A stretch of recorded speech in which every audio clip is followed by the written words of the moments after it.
Hello friends, आज हम पढ़ेंगे 7 चैप्टर प्राणियों में संरचनात्मक संगठन।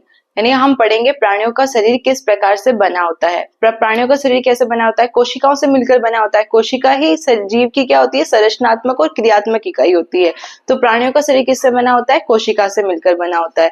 तो शरीर जो प्राणी होते हैं वो एक कोशिके से लेकर बहुकोशिकीय तक होते हैं। यानी कि हमने 5 जगत प्रणाली पढ़ी थी, उसमें पढ़ा था प्रोटिस्टा जगत। प्रोटिस्टा जगत में एक कोशिकीय जीवों को रखा गया था, जैसे अमीबा, युग्लिना, पैरामीशियम, ये सब क्या है? एक कोशिकीय जीव है। और बहुकोशिकीय जीव क्या है? हम है, पादप हो गए, प्राणी हो गए, ये सब क्या है? बहुकोशिकीय जीव है। तो आज हम पढ़ रहे हैं प्राणियों में संरचनात्मक संगठन, यानी कि प्राणियों का शरीर किस किस प्रकार से बना होता है। तो सबसे शरीर की सबसे छोटी है, जीवन की सबसे संरचनात्मक और क्रियात्मक इकाई कौन सी होती है? कोशिका होती है। तो सबसे छोटी इकाई कोशिका।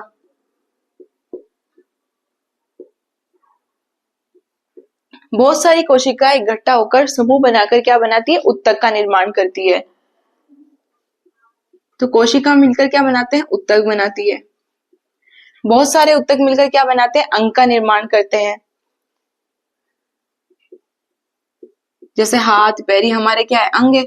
और अंग मिलकर क्या करते हैं? अंग तंत्र का निर्माण करते हैं। जैसे हमने खाना खाया, मुंह से खाया, फिर ग्रसनी में गया, ग्रशिका में गया, अमाशय में गया, छोटी आंत, बड़ी आंत, मलाशय में गया, ये सब क्या करते हैं? ये हमारे क्या है? अंग तंत्र है ना। तो ये अंग तंत्र। तो सबसे छोटा क्या होता है? कोशिका। कोशिकाओं के समूह मिलकर क्या बनाते हैं? उत्तक। और उत्तक मिलकर क्या बनाते हैं? अंग। और अंग मिलकर क्या बनाते हैं? अंग तंत्र बनाते हैं। तो आज हम पढ़ रहे हैं संरचनात्मक संगठन। तो इसमें क्या है? एक कोशिके से लेकर बहुकोशिकीय जीव, बहुकोशिकीय तक क्या होते हैं? जीव होते हैं। यानी कि जीव जो होते हैं वो एक कोशिकीय भी होते हैं और बहुकोशिकीय भी होते हैं। एक कोशिकीय हो गए जैसे अमीबा, पैरामीशियम, युग्लिना, ये सब एक कोशिकीय। बहुकोशिकीय में पादप, जंतु, ये सब क्या है? बहुकोशिकीय है। एक कोशिका में भी सभी प्रकार की जैविक क्रियाएं संपन्न होती है। जैसे कि एक कोशिकीय जीव है जिसका शरीर सिर्फ एक कोशिका से मिलकर बनाया हुआ है, उसमें भी क्या होता है? सारी जैविक क्रिया सभी जैविक क्रियाएं संपन्न होती है। वो श्वसन भी करते हैं, पाचन भी करते हैं, उत्सर्जन भी करते हैं, लेकिन वो क्या करते हैं? सिर्फ एक ही कोशिका के द्वारा करते हैं। तो एक कोशिकीय जीवों में भी जीवन की समस्त जैविक क्रियाएं संपन्न होती है, उनमें कोई विशिष्टताएं नहीं पाई जाती है। लेकिन बहुकोशिकीय जीव जो होते हैं ना, उनकी कोशिकाओं में क्या होती है? विशिष्टताएं पाई जाती है। जैसे कि ये कोशिकाएं बहुत सारी। एक कोशिकीय जीवों में तो क्या होगा? एक ही कोशिका होगी, वो क्या करेगी? पाचन भी करेगी, श्वसन भी करेगी, उत्सर्जन भी करेगी, सारी क्रियाएं एक ही कोशिका में संपन्न होगी। लेकिन जो बहुकोशिकीय जीव होगा, जिसमें अलग अलग कार्य करेगी एक एक कोशिका, जैसे कोई श्वसन का कार्य कर रही है, कोई उत्सर्जन का कार्य कर रही है, कोई परिसंचरण का कार्य कर रही है। तो क्या हो गया? बहुकोशिकीय जीवों में क्या हो गई? विशिष्टताएं पाई जाती है, कार्यों के आधार पर विशिष्टताएं पाई जाती है।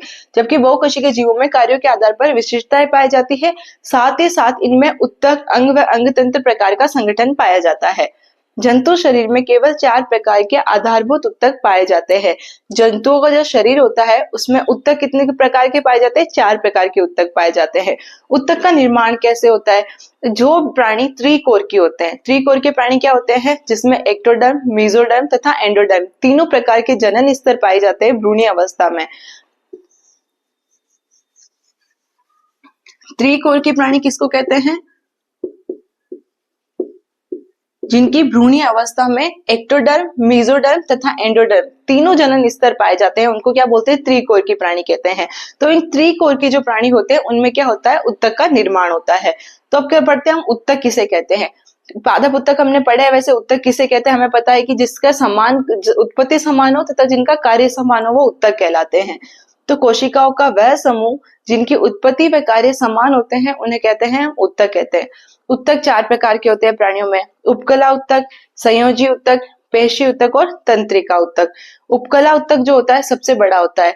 तो उपकला उत्तक में क्या होता है? यह शरीर के बाहरी आवरण तथा अंदर जो आवरण है उसकी बाहरी परत बनाने का निर्माण करता है उपकला उत्तक।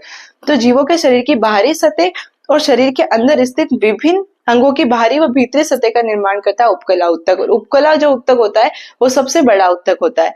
फिर होता है संयोजी उत्तक। ये क्या करता है? जोड़ने का कार्य करता है। संयोजी उत्तक क्या करता है? जोड़ने का कार्य करता है। रक्त जो होता है वो भी एक प्रकार का संयोजी उत्तक है। शरीर के विभिन्न हिस्सों को जोड़ने वाला उत्तक होता है संयोजी उत्तक। शरीर का 30% निर्माण किससे होता है? संयोजी उत्तक से होता है, और ये रेशेदार प्रकृति के भी होते हैं। फिर आता है तीसरा हमारा पेशीय ऊतक। पेशियों में जो पाए जाने वाला ऊतक होता है वो कहलाता है पेशीय ऊतक। ऐसी कोशिकाओं का समूह जिसमें शरीर में गति उत्पन्न, जैसे हम जिससे गति करते हैं, पैरों से हम चल रहे हैं, हमारा हाथ चल रहे हैं, ये सब क्या है, इनमें ये किससे बने हुए हैं, पेशीय ऊतक से बने हुए हैं। और तंत्रिका ऊतक, ये कोशिकाओं का समूह शरीर में सूचनाओं का स्थानांतरण करता है। जैसे हमने आंख पे हाथ रख लिया, हमारे तंत्रिकाओं से संदेश मस्तिष्क में जाएगा और हम फटाफट से हाथ हटा देंगे, तो ये कार्य कौन करता है, तंत्रिका ऊतक करता है। तो प्राणी में 4 प्रकार के ऊतक होते हैं, उपकला ऊतक, संयोजी ऊतक, पेशी ऊतक और तंत्रिका ऊतक। इसके आगे हम कल पढ़ेंगे मेढक की संरचना के बारे में, मेढक की बाह्य आकृति तथा आंतरिक आकृति के बारे में।